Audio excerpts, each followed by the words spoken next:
Hey, what's up you guys? It's Deanna, your resident curly girl, and today I'm going to be talking to you about silicones. Now I know in the past I have done a video on how to buy products and why sulfates and silicones are so bad for you, but in this video I'm going to go into silicones specifically because some people think that silicones are okay for them, and I'm here to tell you why they're really not.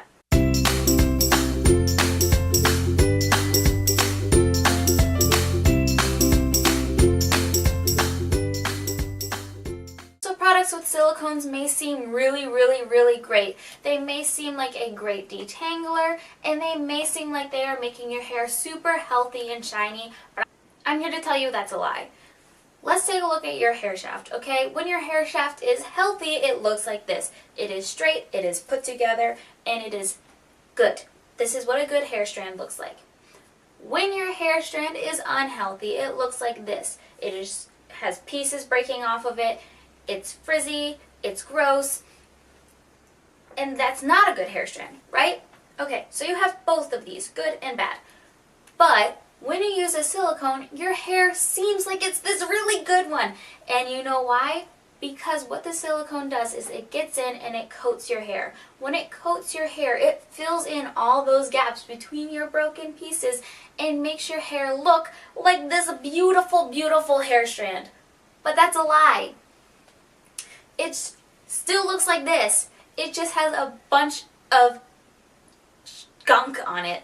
Has a bunch of gross stuff filling in the holes, making your hair seem healthy, but it's not.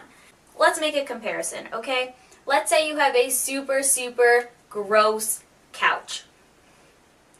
It has a bunch of stains on it. You don't know where the stains came from, but you know they're there and they're not going away. But you still want to use the couch. Okay, great. You go out, you buy a plastic cover for your couch.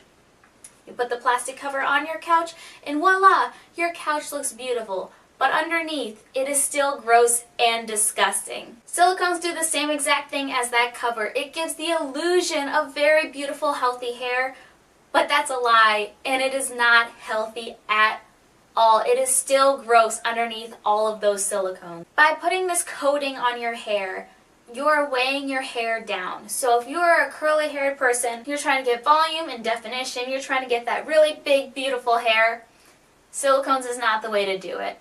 Silicones are going to weigh your hair down, they are going to make it harder for your curls to form, and you're going to be left with limp, lifeless hair. Plus, putting all of that product on your hair, continually putting basically a plastic coating over your curls, causes buildup on your hair. That buildup not only weighs down your hair, but it also gives you an itchy head and a flaky scalp. Two things that nobody wants. So if you're like, oh, my hair's so itchy, I might as well just wash it again. What you're doing is putting more silicones on it, causing more buildup and making your head itchier. Not only that, but if you are transitioning, if you are starting your curly hair journey, I'm so proud of you and I'm so happy for you. But if you are still using products with silicones in them, anything that you are doing to your hair, whether you're using oils or deep conditioners, nothing is going to get through. Silicones have coated your hair shaft and made it seem healthy, but it's also caused basically an impenetrable barrier. Nothing can get through. So you're trying to get moisture on your hair, but the silicone has basically gripped it. It's like this, and nothing is getting in there. There is no moisture touching your hair, nothing. So there are two different types of silicones, and that's why sometimes people are confused about all of this. There are water-soluble silicones and non-water-soluble silicones. Non-water silicones are hard to rinse out, and to rinse them out, you need something called sulfates, which is something that you should also avoid. They are harsh detergents that strip your hair of moisture and nutrients, making your hair super dry and damaged. So if you're using products with sulfates in them, and they are not water soluble, then what you're going to have to do is use sulfates, which will set you back. Now the water soluble ones may not seem that bad. They can rinse out with water and it may seem fine, but you're still going to have to do a significant amount of rinsing to get them out. Also, think about it for a minute. Not that bad. It's not great. It's not amazing. It's not good. It's not that bad. It's like something you say to somebody at a dinner party when you don't really want to offend them because their food was edible. They're like, oh, how was it? And you're like, not that bad. You really want to do that to your hair? Your hair makes an impression. This is what people see. This is part of your appearance, and you want it to be, not that bad. Really? It's not even like it's hard to access for people. It's not even like high-end stores don't have silicones and drugstore brands do. Everybody uses silicones. You really have to read the ingredients and check what's in it. Now I'm going to give you 4 brands that do not use sulfates or silicones in them. And guess what? They're all drugstore brands.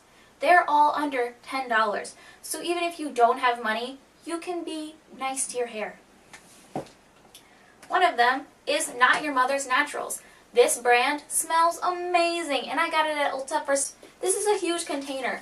Great conditioner, great product, no silicone. Product number 2, Maui Moisture. You can get this at Walmart, CVS, Walgreens, your grocery store, pretty much everywhere. Maui Moisture is everywhere.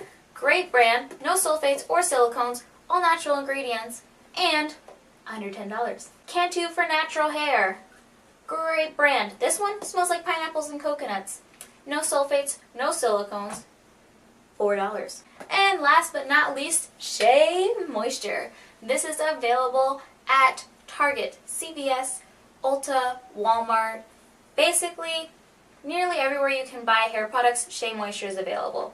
Now, depending on how upscale or high-end it is, how many hair products they may not have a variety, but I can guarantee you they have at least 1 or 2 Shea Moisture products.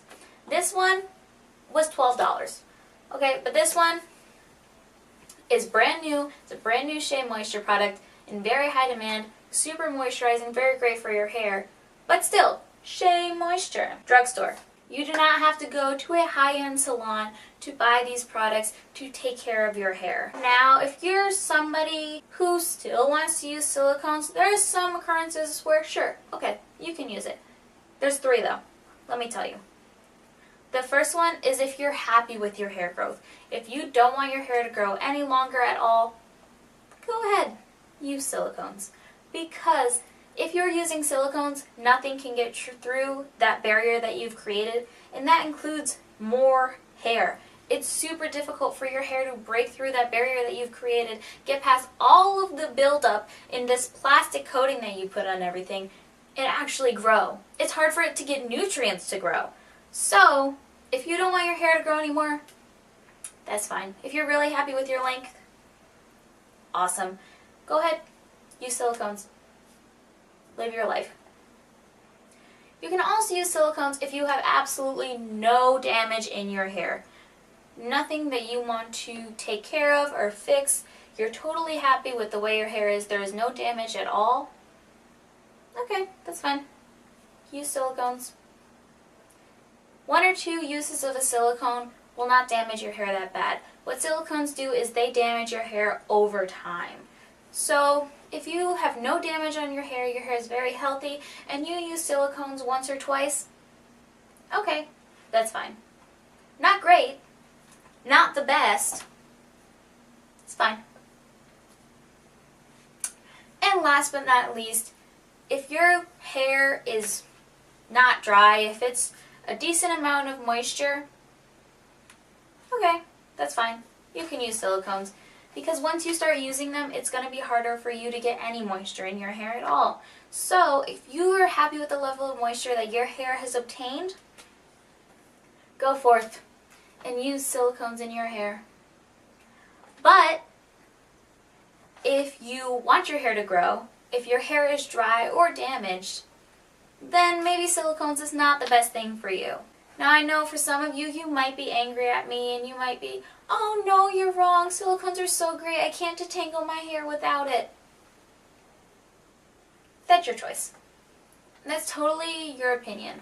Now, my hair can get super tangly and I don't use silicones. I put conditioner on before I get in the shower, I let it sit on my hair, And then when I get in the shower, I slowly detangle and add more conditioner and detangle more. But that's not for everybody, and if it seems like too much work, that's fine. Live your life. But I'm just telling you, silicones are not the best thing to be using. And now this may just be my opinion, but I've noticed a lot of people that when they stop using silicones and they start actually taking care of their hair, they notice results. I just want you, whoever you are, whoever is watching this, I want you to have the best hair experience possible, and I don't think that silicones is necessarily part of that. If you want to have really moisturized, really long, luxurious hair, silicones may not be the best move for you. But if you're happy with your hair the way it is, and if you're using a conditioner that has silicones in it, and you think that your hair is fine, your curls are perfect, it's not weighed down, your hair lasts a super long time, and you don't want it to grow anymore, go for it, my dude. Now I hope this video was helpful for some of you and it helped you understand why silicones can be so bad for your hair. If you did find it helpful, if you want to watch more of my videos, or if you're just super interested in what I have to say, go down and subscribe and hit that bell for notifications for when I post a new video. If you did like it, please go down there and leave a like as well, and leave any questions, comments, or concerns in the comments down below. And I will see you in the next video. Bye!